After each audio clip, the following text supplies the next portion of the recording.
Cat's in the cradle and the silver spoon. Little boy blue. You got it right, folks. The man on the moon. Hey guys, Barbecue Rockstar here coming to you.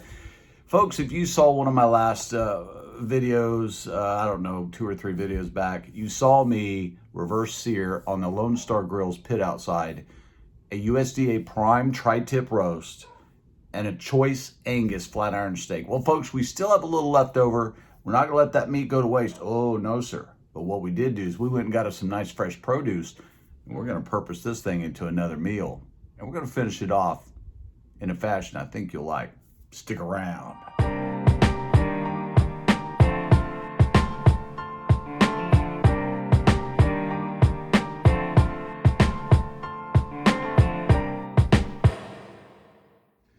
Okay guys, so what we've got here is we've got our foil pan, which will be our vessel to put into the oven here when we get this all assembled.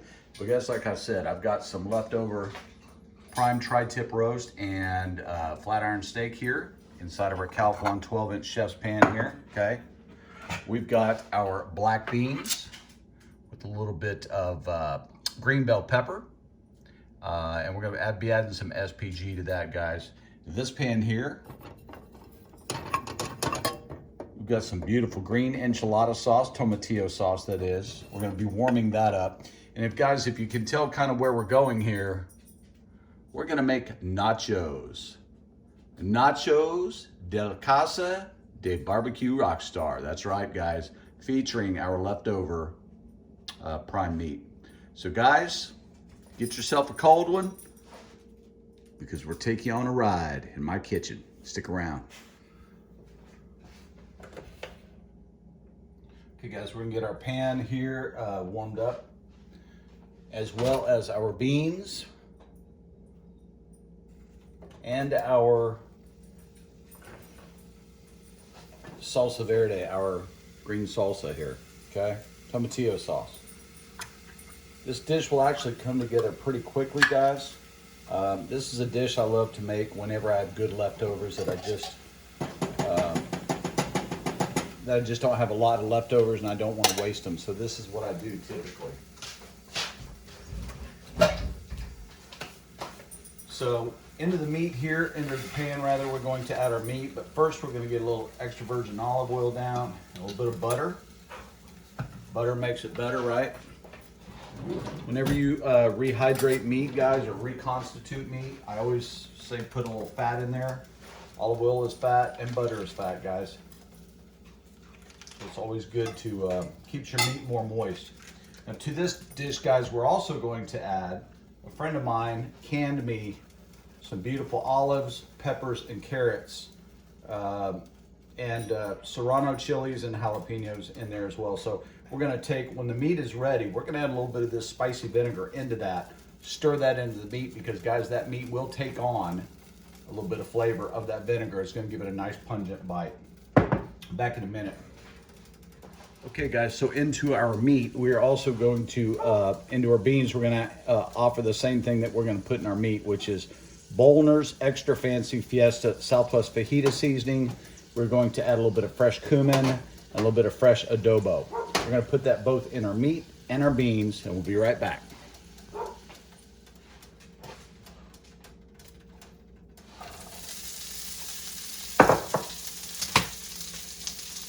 Oh yeah, guys, you didn't know this is a real cooking show. You don't just sit here and look pretty, guys. You actually get down with it. So like I said, I've already added all this to the beans, guys. I'm gonna add this to our meat as well, okay? Southwest fajita. But the meat is already slightly seasoned from before, guys, but we're gonna refresh it, okay? We're going to refresh it. And we're going to hit it with a little bit of our SPG. If I can find it, where is it? There it is.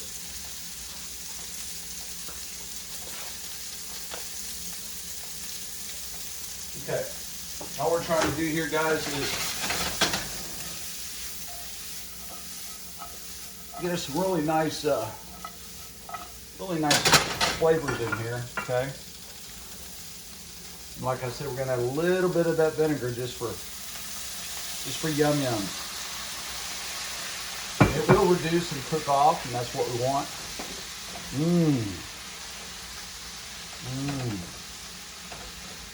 There used to be a family-run restaurant down on Greenville Avenue here in Dallas, Texas called Desperados. George Lee and his family owned it and operated it for 34 years before they closed down. And they had a dish similar to this, and there was a certain tang in there. Now they used commercial grade or cow tenderloin for the meat. And I always loved that tanginess that was in there, and I never could find out what it was till finally George, after getting him a couple bottles of his favorite Herradura Silver tequila, he told me it was jalapeno pepper vinegar. Who knew? So we're going to try to replicate that here, guys, okay? Now, over here in our beans, we've got our beans stirring here, guys, too, with the same seasonings, a little bit of green bell pepper. Nothing major, okay? And then here, we've got our salsa verde cooking. Okay, we're also going to probably be adding some red salsa to this dish as well. We'll just see how it goes. Back in a minute, guys.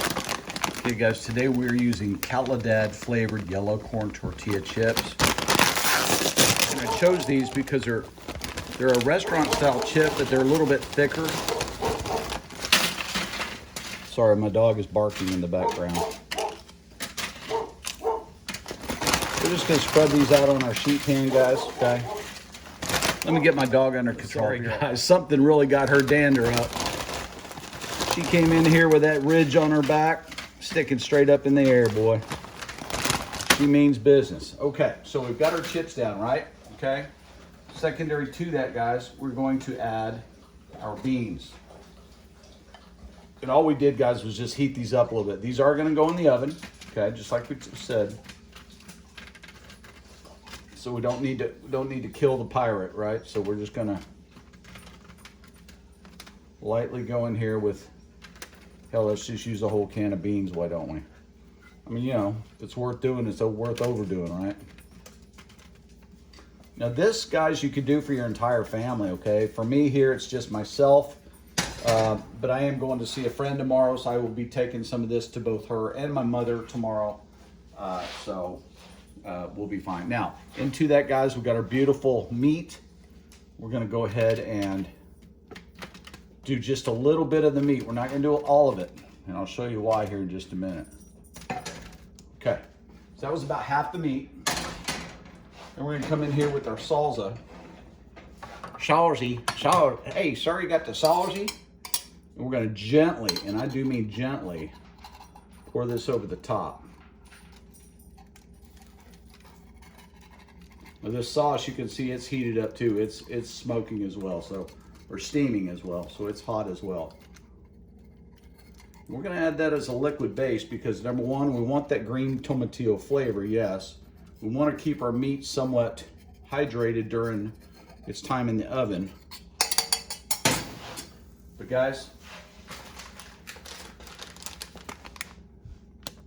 we've also got to help our cheese so it doesn't come into one sticky, nasty bunch coming out of the oven. Now, I know you guys have made nachos at home and you get one nacho and the whole thing comes up. We're going to try to see if we can get away from doing that this time. So we're just going to sprinkle some nacho cheese. Actually, this is pepper jack. Just put a little bit over the top. Okay, we're going to come back to some more of our meat and do the rest of it. Okay. And now in the meat, guys, we do have the onions and the bell pepper and the sliced up jalapeno as well, okay? And a little bit more green sauce, okay? This should have tons and tons and tons of flavor if we've done our job correctly, okay? Now, guys, we're gonna simply put this into the oven, 350 degrees for 15 minutes. We're gonna let that cheese melt. And when it comes out, another notch, stick around. They're fresh out of the oven, guys. You can see the cheese has melted.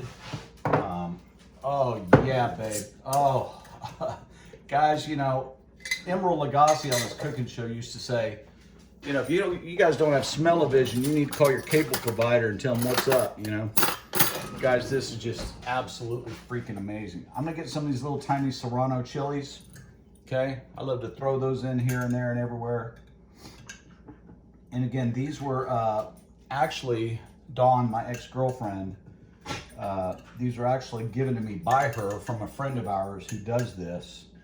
And they can and they jar stuff up, you know, because they have gardens and they get, you know, overrun with tomatoes and peppers and whatnot. So they preserve them this way, and I love them. Last little step in this myriad of processes, guys, we're gonna hit them with a little bit more of this pepper jack over the top. We're gonna let this stuff sit here for about 10 minutes, and that cheese will melt on top there, guys. We really appreciate you watching, guys. Thank you so very much. Please share this out if you want to. Oh, that's right, I said I wasn't gonna do that anymore. Strike that. Thanks for watching. Appreciate you guys. Give you one of them bad boys right there for good luck. Have a great week. Can you believe it? It was right there. One more thing, guys, before I cut this video off. Do you remember earlier when I was adding the vinegar, I told you guys that I wanted these nachos to, when you take one nacho, you don't want the whole thing to come up in one piece. Here's what I mean by that. Let's see if we did our job correctly. Oh, look at there. One nacho came out by itself. Let's see if this one will do it. Here. Guys, I may not know much, but I do know I have a good time. And I have a good time cooking for you guys. Take care, guys. Love you. Barbecue Rockstar out.